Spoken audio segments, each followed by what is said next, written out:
and tactics are going to be in respect of the Taliban government. And we need to be drawing up a list of incentives and sanctions and other things that we can do in order to use the leverage we have, which is not insignificant. I mean, remember, this is an Afghan government that's been receiving large amounts of aid from the US, from Japan, from the UK, from other countries. It's, you know, the Taliban will find that governing is a lot harder than they thought. The population of Afghanistan is different. It's not going to just be prepared to go under some form of horrific, you know, 7th century laws and practices. So there's going to be a lot that we can still do, but it's important that we mobilize now, after the disarray, frankly, of the last few weeks, that we mobilize as the leading countries and make it clear that we still understand we have an obligation in our own interests to try and resolve this situation and to put as much pressure on the government in Afghanistan as possible to make sure that we don't end up either with a security threat back in play for us or with the Afghan people losing the gains they've made over the last 20 years. Have you spoken to Joe Biden recently? No, I haven't. But, you know, as I say, I have an enormous respect for Joe Biden. I've known him for many, many years, and he's a good man, he's a decent man. And I understand that once this agreement of February 2020 was entered into, it became, you know, difficult. But on the other hand, by the way, the agreement of February 2020 made by the previous American administration with the Taliban, it was conditional on changes of behavior by the Taliban. And they broke the terms of that agreement, I mean, literally without any compunction whatever. So I think it's important to realize this is not something we needed to do.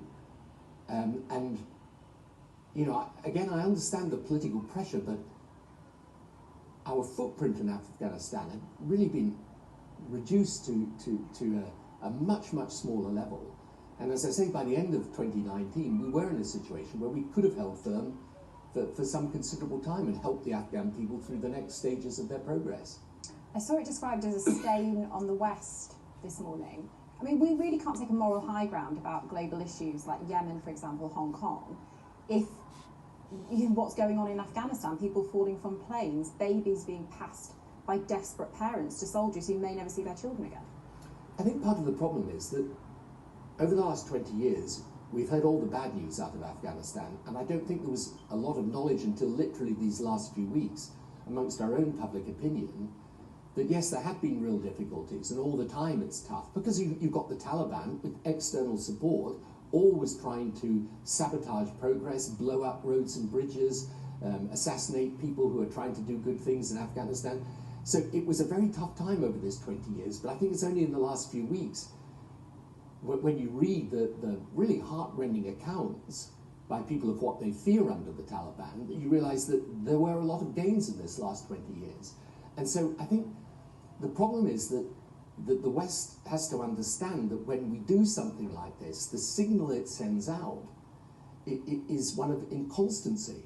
It's one that says, look, if the going gets tough, we're out. But you can't, in the world that we have today, you've got sometimes to commit for the long term. And you've got to commit for the long term because you made a strategic assessment of your interests, and because, yes, even if it becomes unpopular from time to time in public opinion, your job then as a leader is to go out and explain why it's necessary, despite that, to hold firm. Because when you don't hold firm, then those people who are opposed to you, whether these Islamist groups or Russia, China, Iran, all of whom will move into the vacuum we've created, you know, those people who are not on our side and who don't wish us well are going to gain by it. Realistically, could Britain have done anything else, given that the US said, look, we are going, we are not going to support you? Britain didn't really have any other choice, did it? Well, we couldn't stay there without the American support. And I don't know enough about what internal conversations there have been, but certainly my view is we should have been, and maybe we were, so I'm not criticizing anyone, but we should have been arguing very strongly as to why this was the wrong thing to do. Whether you like it or not, it is part of your legacy. What would you say to the soldiers who we've heard from this week that have been horrifically injured in Afghanistan, and the widows of soldiers who have died, and they're saying, well, there was no point to this, was there? They went to fight a war that was completely pointless, and it's going back to how it was. Look, our troops were fantastic in Afghanistan, and a lot of them made the ultimate sacrifice, a lot of them were injured, and it's really important that they know that this wasn't a hopeless endeavour, and it wasn't a bad cause, it was a good cause. You know, we went there because we had a state of Afghanistan turned in to a state that was run by an extremist Islamist group that were harbouring people who were carrying out attacks, you know, like the 9/11 attack, and who were providing support for terrorist groups around the world. We went in there for very good reasons, and we achieved a lot thanks to those British and American and other armed forces over the last 20 years. And what I'd say to them is the sacrifice was not in vain. Those 20 years, by the way, matter. You know, what we achieved in Afghanistan matters today. I actually spoke yesterday to an Afghan general who himself was fighting the Taliban just literally days ago. And he said, you know, do not forget, we made huge progress during those 20 years. My generation has grown up knowing something different from the Taliban, and we're determined at some stage and in some way to get our country back.